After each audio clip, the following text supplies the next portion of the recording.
Hey guys, it's Core Ross, and today we're not doing a 6 news video, we're actually doing a concept for a new HUD in Rainbow Six Siege. And this comes about because when I was younger, I actually wanted to be some sort of user interface designer. I never ended up doing it because the job itself is of course very difficult to do. And with this new HUD that's been introduced for the new season of Rainbow Six Siege, which is an absolute kind of marvel in technical overhaul of the old one, I wanted to have a go at trying to make it what I would love to see in game. And be noted, I'm making this video far quicker than I planned. I wanted to sit back and play around with this HUD for a lot longer, but I want to get this video out here because, as usual, the Siege community, even though apparently this game is dying, are still really pissed off when they get a change they don't like and overreact massively. Because I think there's a few things that need tweaked here, but that's kind of it. I think this HUD is way better and will end up being a HUD that sticks around far longer than any of the previous Siege HUDs. And I love this style that they've gone with, so I've tried to keep this in the faith of the new one when it comes to the look of it, and also the new features that it actually brings in as well, because I want all of that to hopefully make it into my concept. And my thing here that I want to try and fix is because the first time I seen the HUD, I was like, oh, people are going to hate this because I think it kind of looks a bit too big. But I only think a few things are kind of off, and it actually brings over a few kind of annoyances from the actual HUD that we currently have, and I think we can improve it further. But I will say, I think that also players are very burnt out with the HUD changes in Siege because it has changed a lot since it came out. There has been multiple HUDs in this game over the years, and what I love about the current HUD is that it's quite simple.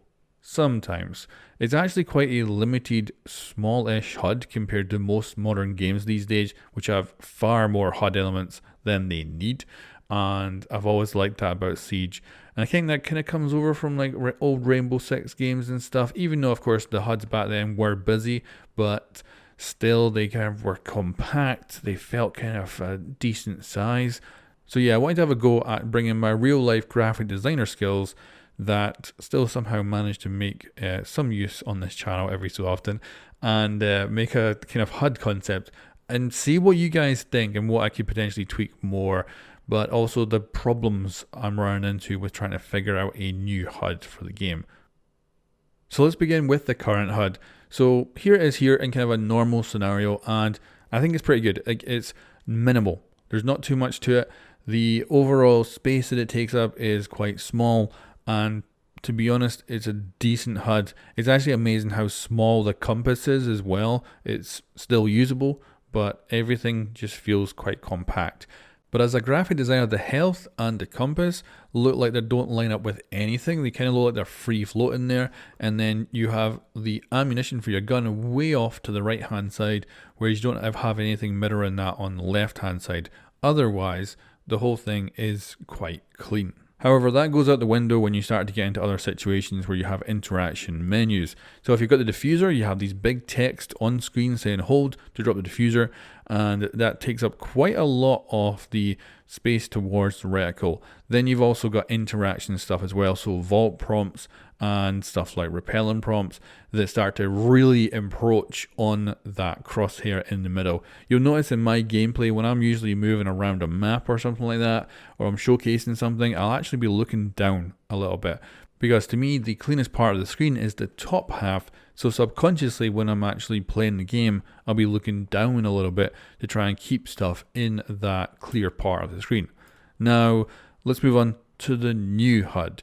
So first of all, the major differences here is they've actually compacted the top. So that score kind of card that goes along the top actually takes up far less space. I think that's brilliant and a very good addition, but it is a little bit bloated at the sides. Then at the bottom, the actual use here of a lot of the stuff is pretty damn good. Like, I actually think the health on the left is nice. It doesn't need to be so central in the current version, and it kind of spaces out a little bit more. Compass, I think, is 50% too big, or roughly about that size. And then on the right hand side, we've got all this stuff that loses the elegance of the live version, as I actually like that you can just glance down to see all the buttons you need to know. But it is weird because in the live version, the buttons aren't in any kind of real order. You've got your secondary gadget, then your ping, then your observation tools, your rate of fire switch, and then your main gadget. But I guess looking at it, it's kind of split down the center. So you got your observation tools in the middle, then your just additional buttons, and then your gadget ones. You'll actually notice the rate of fire switch is missing from the brand new HUD. But then going back to the new HUD, we have a far improved compass. So it shows off the pings, death operator icons and stuff like that, and it shows their elevation. So if it's in the top half, then they're above you. If it's in the white part, then they're on the same level as you. And if it's in the lower part, then it's on a lower level to you. And that is brilliant. They've also added in the addition of a ping location marker as well that lets you know where the actual ping you are pinging is, which is also very freaking cool. But on the other side, it brings over some of the negatives that are on the current live version of the HUD, and that is to do with the interaction menus that come up. Now you can switch these off, of course, it is customizable, but I like having them on so that I can see when I've got the diffuser, when I can place a charge, stuff like that. So I enjoy having them on screen, and this is unfortunately getting into the middle of the screen. The thing is, it's pretty much exactly the same amount of intrusion as the previous HUD, you'll notice, but what makes a big difference here is the scorecard is higher on the new one, so you've got far more vertical space, which is lovely, but it emphasizes that you're losing a lot of horizontal space with these vertically stacked interaction menus that take up a ton of space. So that definitely doesn't look good when you jump in. Balance of it is all off, even though, like I say, it's exactly the same as the current version, but the improvements they've made to the scorecard actually make the overall feel of the bottom half larger. And comparing a direct comparison between the old and the new HUD, I do think we've got a far improved HUD with the new one, and it kind of shows how inadequate the current version actually is, even though it gives a more feeling when you imagine it of a compact HUD. The stuff with the interaction menus really start to take away that advantage, and you end up with a freaking ugly HUD on live build and definitely a cleaner HUD on the test server. But that brings me to my concept. So I thought I wanted to do this as soon as I seen a new HUD. I was like, I kind of want to play around with it and see if I can just tweak it some way that I'm more happy with. And here it is. Let me know what you think of this, initial impressions and all that. And let me go over what I'm trying to do here. So first of all, I like the old school scorecard, and the other one's a bit bloated with the extra additions to it, which I think is going to look good on stuff like streams and things. But I like the fact that they have pushed it up higher and made it take up less space. I've also gone in with my graphic designer eye here and I've lined everything up. So you'll notice that the timer and the score for rounds is exactly the same size, and they're both using the compressed version of the Siege font, whereas with the live and the new version, we've got a mix of compressed and uncompressed. So I've tried to unify the whole lot and just the sizing and all that. Whereas on the live version right now, more emphasis is actually put in on the timer. It's bigger than anything else up the top. And on the new version of the HUD, they've gone with the timer that's actually smaller than the score, so it's less emphasis overall. So I've tried to clean that up and make it something a little bit smoother. I've also decided here to break my operator health into 3 segments for everyone. So that's whether you spawn with 100 health or 125 health, you will always have your health split into 3 segments. It's just to standardize it because, of course, those segments, you're not going to be getting an exact figure off of how much health you have using that. So just getting the basic kind of health feel of your teammates, I think, is completely adequate. And then down the bottom, that's where a lot of stuff is being tweaked. So first of all, let me run you through what I'm thinking. I love the fact that we have a central compass in the new one. I do think that it's too big. So what I've done is centralize it. I've reduced it about 50% in size. However, it's about 50% bigger than the old one. The old one's actually freaking tiny. And the old one is no use for the integration of all the additional information this one brings over. So I do want to keep the design they've gone with because I think it's perfect. So I just shrunk it down a bit, and I've tried to compact the information that gets stacked horizontally on top of it so that we're not encroaching on the reticle and the center of the screen. So hopefully that remains clear. But this is where it becomes very difficult as a designer to actually figure out how to balance this out and make it look good and have it be useful. So I like in the old or current version of the HUD where you have all the buttons down the bottom and they're just there to just glance down to and see. And I still use them. I will literally look down there every time I deploy a gadget because I think, I don't know if it's me just kind of getting an update on information to make sure I know how many I have left, but I always end up going, oh, right bumper and pressing right bumper. Whereas with the new HUD, I would look down and I would see buttons here, and then buttons here. Now, of course, give me a couple of weeks and I'm going to be totally used to that, but I like the intuitiveness of the current one, and I feel like it's really good for a new player jumping in. They just have all their buttons in one place and it's easy to refer to.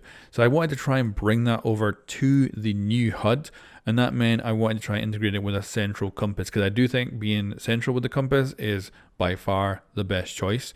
So what I thought was, outside of the compass, we've got our gadgets. So secondary and main gadget on the right hand side. Outside of that, we have our observation tools, so going into the cameras and into the drones.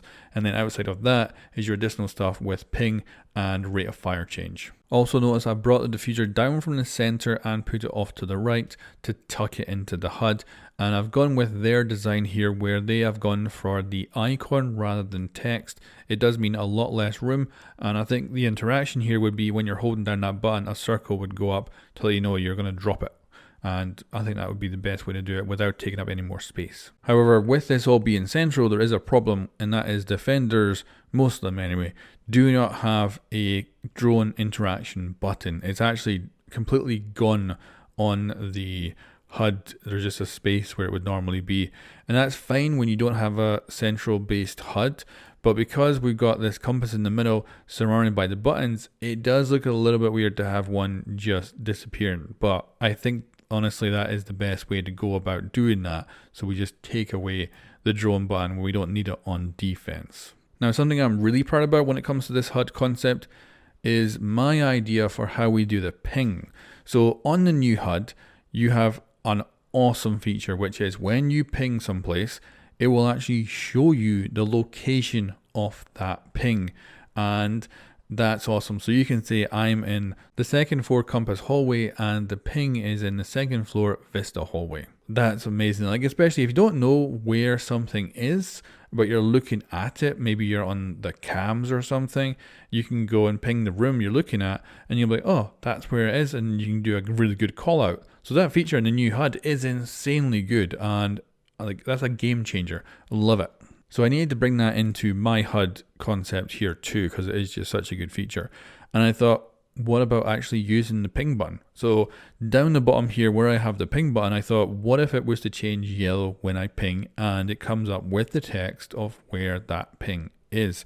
That way I'm managing to conserve space and limit clutter by reusing the ping button that's already there for the ping information. And obviously when the ping fades away, it would also fade away as well. So you get a good indication of where that ping is. And of course on the 3D compass, the ping would show up in the relative position of where it is on the map and stuff, and would still be using that good compass as well. And then we move on to the nightmare that is the interaction stuff.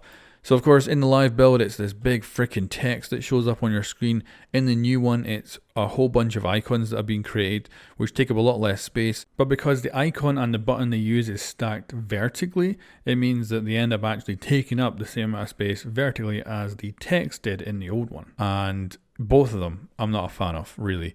But I think we need them. Like if you jump in and you want to figure out when you can rappel, when you can place your gadget, all that stuff, it's all super important. And of course it's customizable, you can switch it off if you don't want it. But I was trying to figure out where the hell do we put these that doesn't look totally terrible, and I ended up over here on the left hand side. So right now this is where the new positioning of your character is going to show up next to your health, and it'll of course show if you're rappelling, if you're crouched, if you're prone or whatever. And I thought, what about putting the interaction menus down here? It makes sense for when you're rappelling, if you have all your buttons there that lets you know when you can do stuff. And I thought if I also pop up like the Vaulting icon and stuff like that there, that would also work. It's not perfect.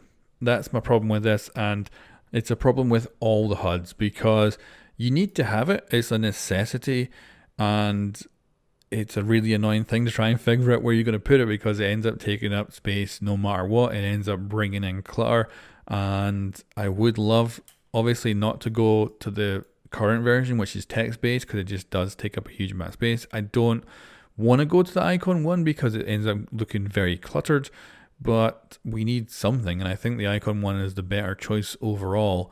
So yeah, I thought maybe down there on the left, not too sure. Of course, it would be switch offable just like the current version and the new version is going to be. So yeah, I haven't figured out something I'm too satisfied there, but I kind of like putting it over beside the actual position of your operator. But for a new player, that might be too far off to the side, to be honest.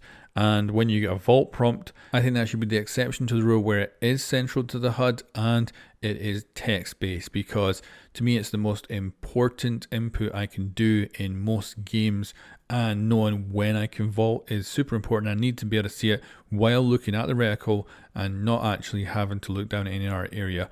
Whereas other things like doing the rappel and stuff like that and getting off the rappel, you can look at that a bit slower, I think. Although rappelling and then entering a window, the entering part might well be remaining as a text-based thing as well, because again, it is a pretty important prompt. Now, another interaction UI element that's a problem is when you're actually deploying a gadget. So for instance, if I pull up my fuse charge on the live version, you get basically nothing on your screen letting you know what to do until you get up to a position where you can place it. Then it says hold X to deploy or hold whatever to deploy. And that's actually fine. Having the text on the screen at that point is okay, because at that point I'm just putting a gadget down. It doesn't matter if it's obstructing vision, and it can easily be an icon as well. But I did think, again, we can recycle the actual button that's already there for the cluster charge, and we just change its context. So when we actually pull the cluster charge out, the button for placing it would become visible, but it'd be grayed out. And then when we get into a position where we can actually place the cluster charge, all the other buttons would gray out, and the cluster charge one would remain highlighted with the button needed for actually activating it. So again, kind of keeping the HUD as clutter-free as possible. And then we're left over with the final thing, that is the weapons. So in the current live version of the build, yeah, the weapons look terrible. Like, it's literally just some text with your weapon name and the ammo, and it's really off to the side, really unbalances the whole HUD. Like, it's the only thing that far off to the side in the entire HUD. It doesn't look good. So I think bringing that in to be the same size and all that with the health is definitely a good idea. I did try to figure out how I could get both of them to look the same on each side to balance out the health and weapons, but I do think I have to go for something slightly different. So it's not a mirror image of what's happening on the other side of the screen, but I'm trying to take up not too much space. And I think what mine's kind of accomplishes it is it looks okay. I've also ditched the white on the new one, because the new one, I feel like that's a big white box there, which I'm not a big fan of. So I've gone with black with the white elements on top, and I've gone with just a little chevron to show which one you actually have selected. And of course, it shows the ammo for both, just like the new HUD, which I think is a great addition. Lets you know what your sidearm's got. Especially if I've got a gun 6 or something, at least I can look down there and go, oh yeah, I've already fired it, without having to switch to it. And to me, that is a brilliant addition to the new HUD. So major props for adding that in with a new UI design from the dev team there. So yeah, that basically brings to an end my kind of HUD concept. What I've tried to do here is be faithful to their new design, but bring it down a little bit in scale and try and figure out our way of keeping what I think is essential stuff from the current HUD, but also trying to fix a lot of what is in the current HUD that doesn't work as well and try and make it better. I'm curious to what your guys' opinion is going to be on this, because making the HUD, I went in with a much different vision of what I wanted and ended up with something that has some of the elements from it, but ends up being closer to what they made in the new HUD than what I thought it was going to be. But yeah, it's interesting. And of course, be noted, obviously I've had a couple of days actually playing the new build. The HUD at first is like, ooh, I'm a bit skeptical of it, but then after like literally a couple hours of playing, I'm like, oh yeah, this is fine. But I knew it was going to be decisive, and I wanted to just have a blast of fun going in and redesigning it, because like I say, this is something I wanted to do when I was younger, and having this kind of mess around is cool. I really do enjoy it. And also be reminded, this is a ton of work for the developing team and whoever worked on the UI design, because putting this together, making it look good, getting it all lined up, is not like me going in, for this example, into Illustrator and putting it all together. It is a much bigger job to actually do it in a product that's going to be used. And me making up a concept in Illustrator is a completely different kind of whole kettle of fish to actually building a usable UI in game. And that is why Siege has had so many UIs over the years, and I think maybe why people are so burnt out with constantly changing UI elements in this game, and they're getting a little bit annoyed by it. But I think this could be us heading towards the final stage of a HUD, where we end up with a HUD that remains for like the next decade, and we don't have to change it again, and we'll see hopefully a lot less tweaks over the years. So I think this is definitely going in the right direction and is a huge improvement over the current one, and I'm hoping we just get some tweaks here and there, and I think everyone should end up being very happy with it. But anyway, let me know, and especially give me a lot of criticism on my HUD concept here, because it's definitely not perfect. There's definitely stuff I'm just not happy with, and I would still love to tweak here and there. Also, what do you think of the scaling? Like, do you want to be able to manually scale everything yourself, or do you want a general thingy? Also, is this good enough if you're playing on your console and you're like 6 feet away from your TV? Does this all work out fine, or is this still way too much for you? Anyway, guys, thank you very much for watching. Let me know what you think in the comments below, and I'll catch you next time.